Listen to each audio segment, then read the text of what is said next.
అన్ని కాగితాలు ఉన్నాయి, అన్ని నేను ఏం చెప్పినో 100% బ్లాక్ అండ్ వైట్లో అగ్రిమెంట్స్ ఉన్నాయి, కరస్పాండెన్స్ ఉంది, టోటల్గా ఉంది. ఈ డాక్యుమెంట్స్ అన్నీ కూడా కిషన్ రెడ్డి గారికి ఇస్తాను. నేను పబ్లిక్ డొమైన్లో పెడితే ఏంటంటే టూ కంపెనీస్ మధ్యలో జరిగే కరస్పాండెన్స్ మొత్తం ఇప్పుడే ఎందుకు నేను పబ్లిక్లో పెట్టాలని ఆలోచన చేస్తున్నాను. ఎందుకంటే ఇది అనెథికల్గా మేము ఇచ్చి ఉండే వాళ్ళము, లేకపోతే 2 రోజులు లేట్ అయింది, లేకపోతే పబ్లిక్ డొమైన్లో ఈ బిజినెస్ డాక్యుమెంట్స్ అని ఎందుకు పెట్టారని చర్చ రావచ్చు కాబట్టి పెట్టడం లేదు. Every document is there. అందుకే నేను చెప్పిన కిషన్ రెడ్డి గారికి అనుమానం ఉంటే మొత్తం తెలంగాణలో ఉండే లోక్సభ రాజ్యసభ ఎంపీలను పిలిచి పవర్ పాయింట్ ప్రజెంటేషన్ సెక్రటేరియట్లోనే ఇస్తా. ఇది ప్రజల సమస్య, ప్రజల కోసం చేస్తున్న పని. నేనైనా కిషన్ రెడ్డి గారైనా ఎవరమైనా ప్రజల మంచి కోసం చేయాలి.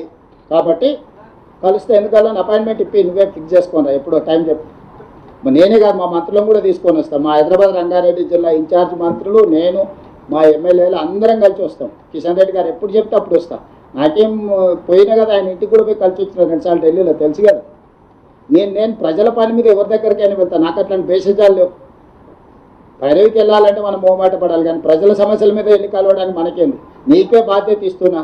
ఎప్పుడైనా నువ్వు అపాయింట్మెంట్ ఫిక్స్ చేయి, నేను వస్తా, కలుస్తా, వివరణ ఇస్తా. ధన్యవాదాలు.